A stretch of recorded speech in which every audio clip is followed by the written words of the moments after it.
18 de fevereiro. A prioridade número 1 da família. Dia 1. E Deus disse: façamos o ser humano à nossa imagem, conforme a nossa semelhança. Tenha ele domínio sobre os peixes do mar, sobre as aves dos céus, sobre os animais domésticos, sobre toda a terra e sobre todos os animais que rastejam pela terra. Assim Deus criou o ser humano à sua imagem. A imagem de Deus o criou. Homem e mulher os criou. E Deus os abençoou e lhes disse: sejam fecundos, multipliquem-se, encham a terra e sujeitem-na. Tenham domínio sobre os peixes do mar, sobre as aves dos céus e sobre todo animal que rasteja pela terra. Gênesis 1, 26 a 28. Se o Senhor não edificar a casa, em vão trabalham os que a edificam. Se o Senhor não guardar a cidade, em vão vigia a sentinela. Será inútil levantar de madrugada, dormir tarde, comer o pão que conseguiram com tanto esforço. Aos seus amados, ele o dá enquanto dormem. Herança do Senhor são os filhos, o fruto do ventre seu galardão. Salmo 127, 1 ao 3. Filhos, obedeçam a seus pais no Senhor, pois isto é justo. Honre a seu pai e a sua mãe, que é o primeiro mandamento com promessa, para que tudo corra bem com você e você tenha uma longa vida sobre a terra. E vocês, pais, não provoquem os seus filhos à ira, mas tratem de criá-los na disciplina e na admoestação do Senhor. Efésios 6, 1 ao 4. E tudo o que fizerem, seja em palavra, seja em ação, façam em nome do Senhor Jesus, dando por ele graças a Deus Pai. Esposas, que cada uma de vocês se sujeite a seu próprio marido, como convém no Senhor. Maridos, que cada um de vocês ame a sua esposa e não a trate com amargura. Colossenses 3, 17 a 19. O plano original. Deus criou o ser humano para sua própria glória, para que depois de testada e provada, a família humana pudesse se tornar uma com a família celestial.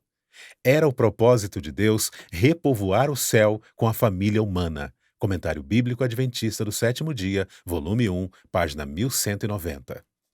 Deus pretende que as famílias da terra sejam um símbolo da família do céu. Os lares cristãos, estabelecidos e mantidos de conformidade com o plano de Deus, contam-se entre as suas instrumentalidades mais eficientes para a formação do caráter cristão e para o avançamento de sua obra.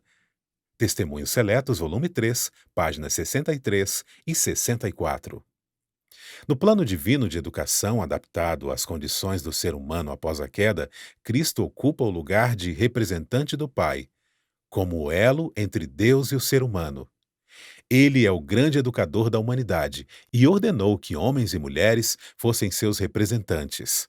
A família era a escola e os pais eram os professores. Livro Educação, página 22.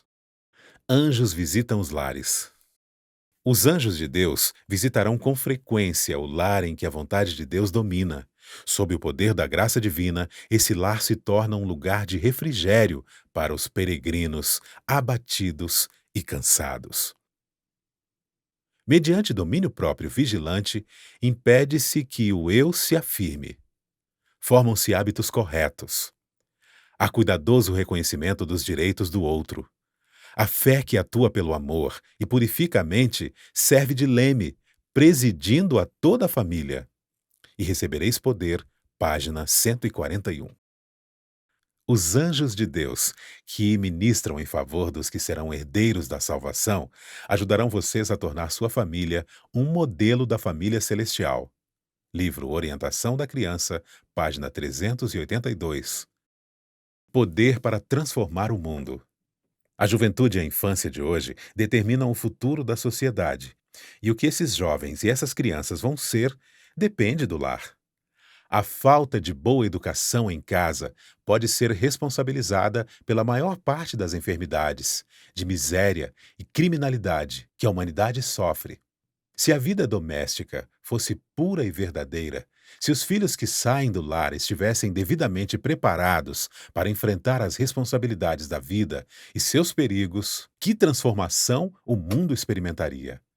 A Ciência do Bom Viver, página 351. Assim como Abraão, os pais devem, de modo especial, ver a si mesmos como instrumentos de Deus para instruir seus filhos a guardar o caminho do Senhor. Precisam buscar as Escrituras com diligência, a fim de saberem qual é o caminho do Senhor, para que possam ensinar a sua casa. Miqueias disse: O que o Senhor pede de você? Que pratique a justiça, ame a misericórdia e ande humildemente com seu Deus. Miqueias 6:8. Para serem educadores, os pais devem ser discípulos, constantemente recebendo luz dos oráculos de Deus, levando essa preciosa luz por preceito e exemplo à educação de seus filhos. O Lar Adventista, páginas 146 e 147. Ensinar por preceito e exemplo. Os pais devem demorar-se mais no lar. Por preceito e exemplo, devem ensinar os filhos a amar e temer a Deus. Devem ensinar-lhes a ser compreensivos, sociáveis, afetivos, a cultivar hábitos de trabalho, de economia e abnegação. Dando aos filhos amor, simpatia e encorajamento no lar, os pais podem prover-lhes um seguro e aprazível refúgio contra muitas tentações do mundo. Fundamentos da Educação Cristã, página 65. Pela luz que Deus me tem dado, sei que o esposo e a esposa devem ser no lar sacerdotes, médicos, enfermeiros e mestres, unindo os filhos a si mesmos e a Deus, educando-os para que deixem cada hábito que de alguma maneira prejudique a obra de Deus no corpo e ensinando-os a cuidar de cada parte do organismo. O Lar Adventista, página 147. Se você deve ser a luz do mundo, essa é a luz que deve brilhar em seu lar. Aqui deve exemplificar as graças cristãs, ser amável, paciente, bondoso e firme. Necessita buscar constantemente a mais elevada cultura da mente e do caráter. Como um humilde filho de Deus, aprenda na escola de Cristo. Busque constantemente desenvolver suas habilidades, procedendo da maneira mais perfeita, nas ações no lar, tanto por preceito como por exemplo. Deixe que a luz da graça celestial irradie seu caráter, que deve ser a luz do sol no lar. Review and Herald, 15 de setembro de 1891. O grande movimento de reforma deve começar com a apresentação dos princípios da lei de Deus aos pais, mães e filhos. Testemunhos para a Igreja, volume 6, página 119. Atitudes no lar cristão. Os que estimam o Espírito de Cristo manifestarão polidez no lar, um espírito de bondade, mesmo nas pequenas coisas. O Lar Adventista, página 349.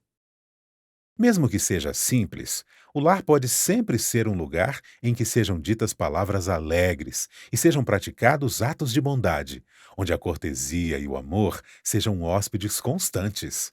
O Lar Adventista, página 14. Pais, Deus deseja que vocês tornem sua família uma amostra da família do céu. Guardem seus filhos, sejam bons e ternos para com eles.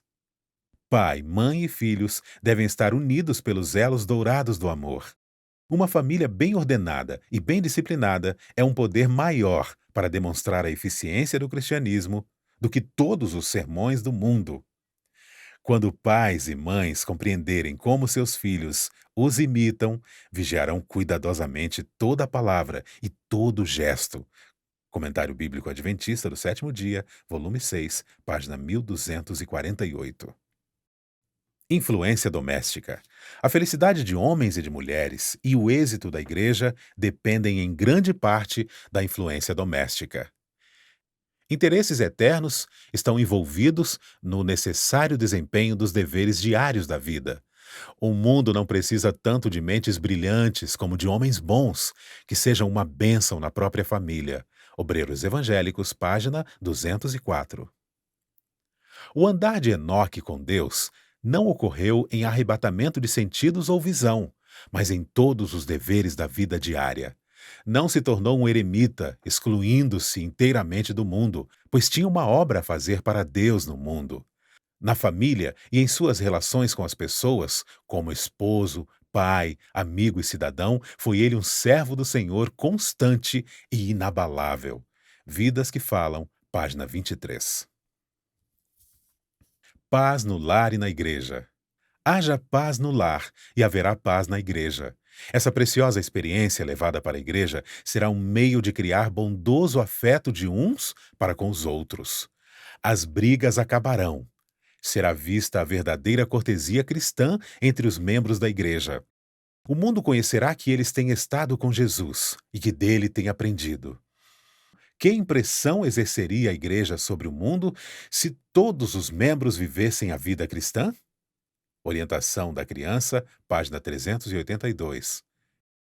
Introduzam a verdade em seus lares para santificá-los e purificá-los. Não a mantenham no pátio exterior. Muitos que se dizem cristãos são cegos a seus próprios interesses. Deixam de ver completamente o que Cristo faria por eles, caso fosse admitido em seus lares. Esforcem-se os cristãos tão diligentemente por obter a coroa da vida, como as pessoas mundanas se esforçam por obter vantagens terrenas, e a Igreja de Deus certamente avançará com poder. E recebereis poder, página 141. Motivo de oração número 1. Reavivamento espiritual de sua família. 2. Para que Deus prepare sua família para os momentos de jejum e oração do próximo sábado. Atividade missionária. Escolha 5 familiares que ainda não tomaram a decisão de entregar a vida a Cristo ou que estejam afastados da igreja e comece a orar por eles. Acesse mais conteúdos em adv.st/10 dias de oração.